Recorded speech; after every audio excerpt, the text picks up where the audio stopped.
sobre todo muchas gracias a todos ustedes por tomarse algunos minutos para escucharme. Voy a hablar, en esta presentación quiero presentar tres argumentos. Uno, que el país sigue en una crisis de seguridad y particularmente una crisis de violencia homicida de proporciones mayúsculas.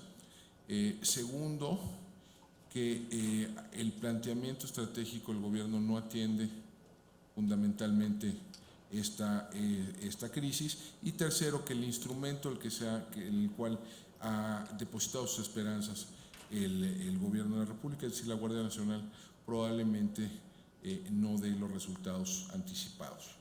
Déjenme empezar por la que sigue, por favor. ¿Alguien va a manejarlo ya?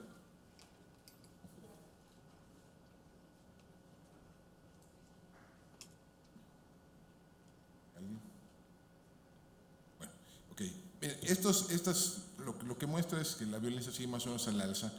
Hay una inercia que ya lleva por lo menos 4 años.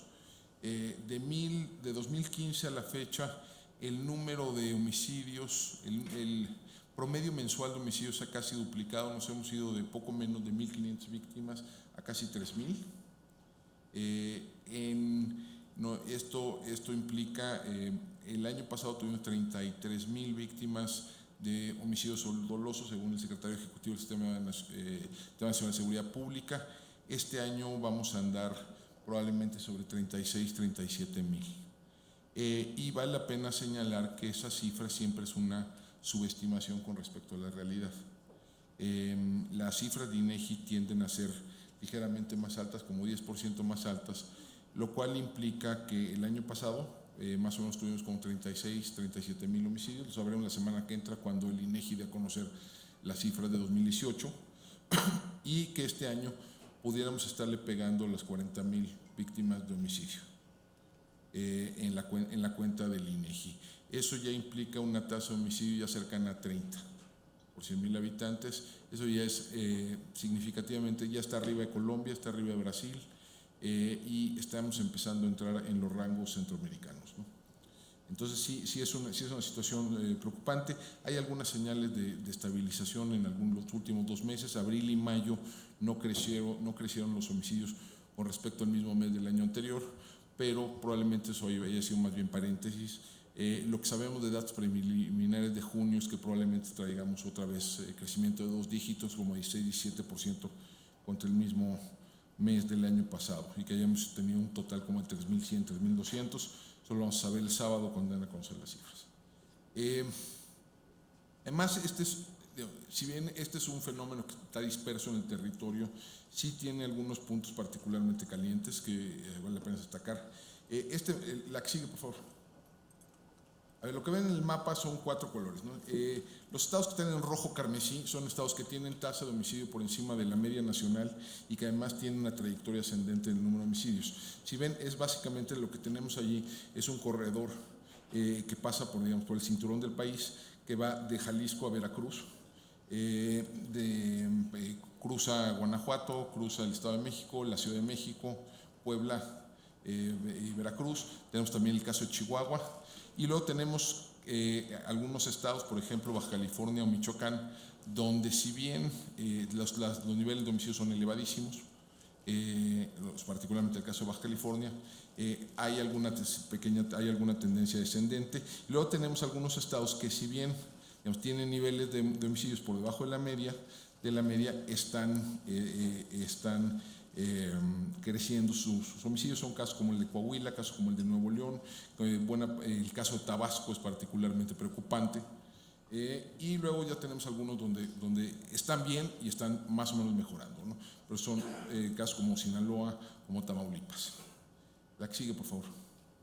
Ahora, el problema, si bien el problema está disperso, está en muchos estados, pero también hay un fenómeno de concentración.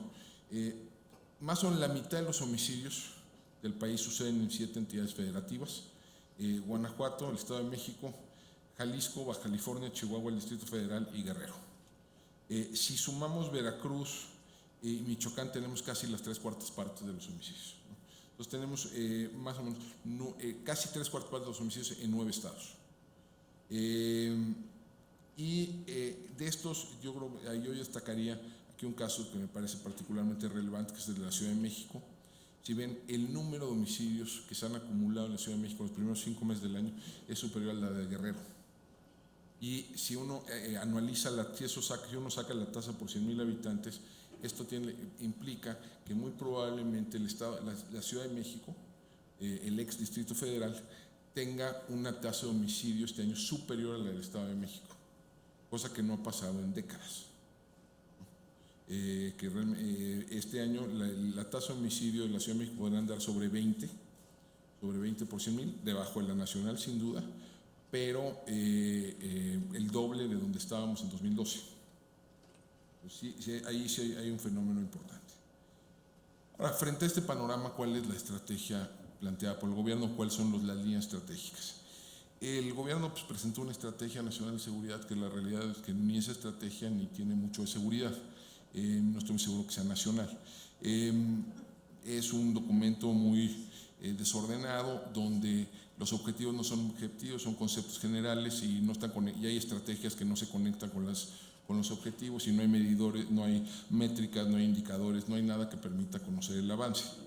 Pero de todo eso se puede, yo creo que, extraer algunos temas generales de cómo concibe la administración federal el problema y cómo concibe la respuesta, ¿no?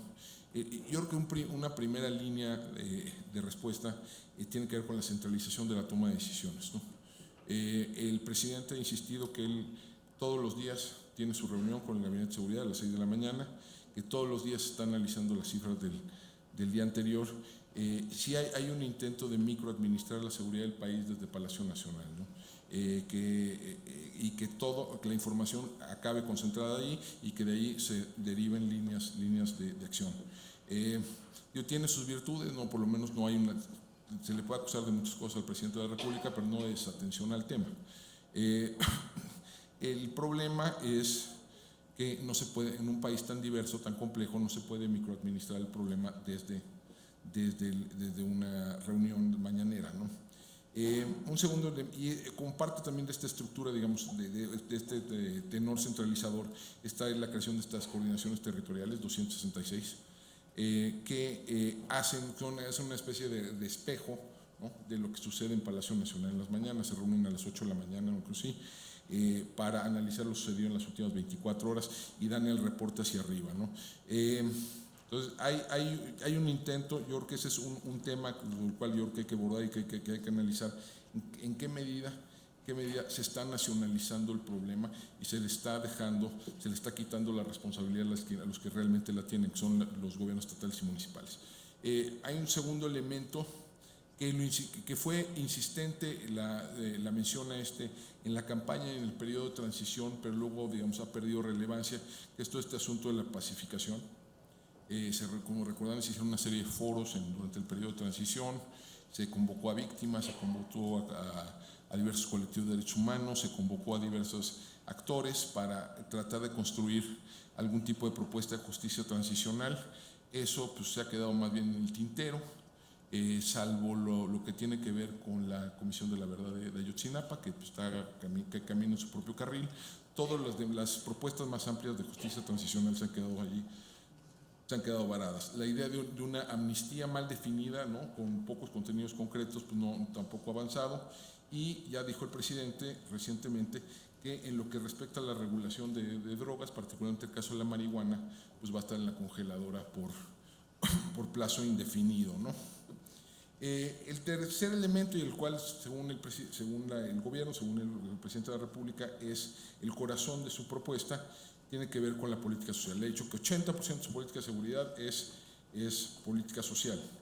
Pero aquí hay una paradoja que yo creo que es interesante, ¿no? El menú de programas que impulsan como parte de la solución al problema de seguridad son fundamentalmente generalizados. Por favor, la que sigue, porque yo estoy viendo acá y no allá. Okay, gracias. Son programas de corte generalizado. Son, por ejemplo, las becas que se dan a los jóvenes, del programa Jóvenes Construyendo Futuro, programas para las familias para familias en comunidades afectadas por el fenómeno del huachicol, en algunos programas de aliento agropecuario, etcétera. El problema de este énfasis en programas generalizados es que el grueso de los pobres, los desempleados, los marginados de este país no comete delitos, no roba, mucho menos delitos violentos. El delito, y particularmente el delito violento, es un asunto de minorías muy pequeñas. El otro día en una columna hacía el cálculo, ¿no?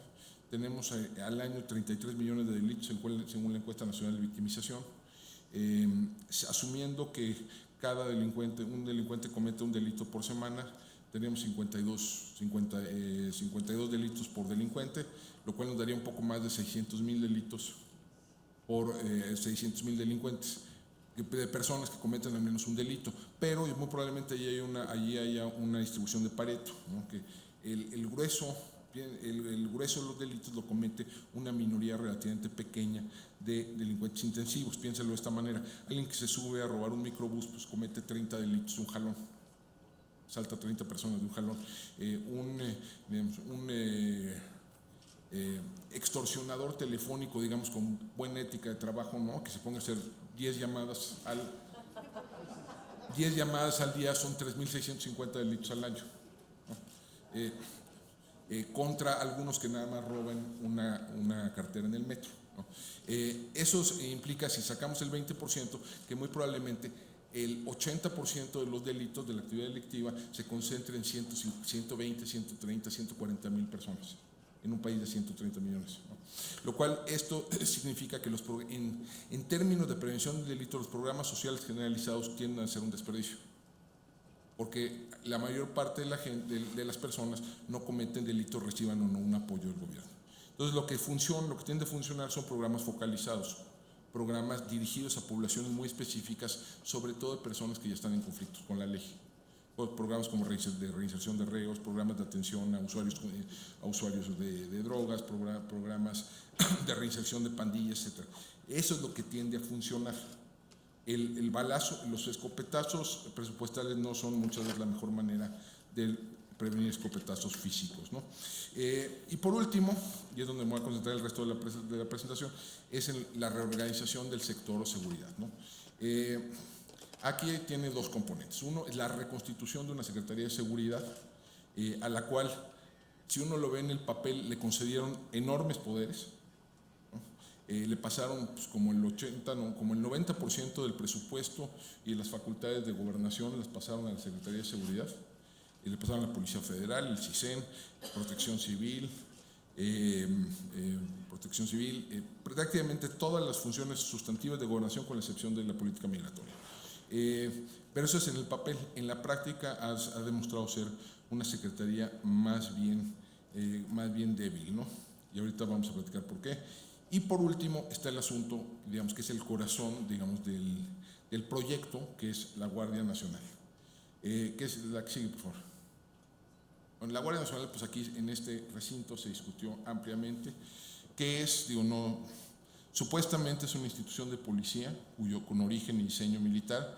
Tiene algunas características de lo que se conoce genéricamente como un cuerpo de gendarmería, que es como un cuerpo intermedio, ¿no?